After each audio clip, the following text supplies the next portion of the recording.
আসসালামু আলাইকুম সুপ্রিয় জব প্রত্যাশী বন্ধুরা, কেমন আছেন? আশা করছি অনেক অনেক বেশি ভালো আছেন। আজকে আমি আপনাদের মাঝে আমার একটি প্রশ্ন নিয়ে হাজির হয়েছি। প্রশ্নটি খুবই গুরুত্বপূর্ণ।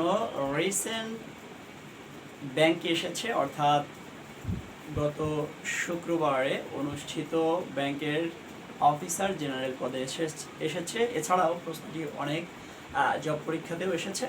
তো প্রশ্নটি অনেকেই ভুল করে থাকেন, কিন্তু আপনাদের ভুল থেকে বাঁচানোর জন্যই আজকে আমি প্রশ্নটি নিয়ে হাজির হয়েছি। চলুন কথা না বাড়িয়ে শুরু করি। দেখুন, হোয়াট ডাজ রুল অফ থাম মিন? রুল অফ থাম অর্থ কি, এটি আমাদের জানতে চাওয়া হয়েছে। অপশন এতে আছে to complain with angry emotion, মানে হচ্ছে কি রাগের সাথে অভিযোগ করা। অপশন বিতে রয়েছে টু গিভ অ্যাপ্রুভাল, অনুমোদন দেয়া। অপশন সিতে আছে টু মেজার সামথিং, কোনো কিছু পরিমাপ করা। এবং অপশন ডিতে আছে আ general guidance for making decision, অর্থাৎ সিদ্ধান্ত গ্রহণের সাধারণ যে একটা দিক নির্দেশনা। তাহলে সঠিক উত্তরটি হবে ডি। সঠিক উত্তরটি কি হবে বন্ধুরা? ডি।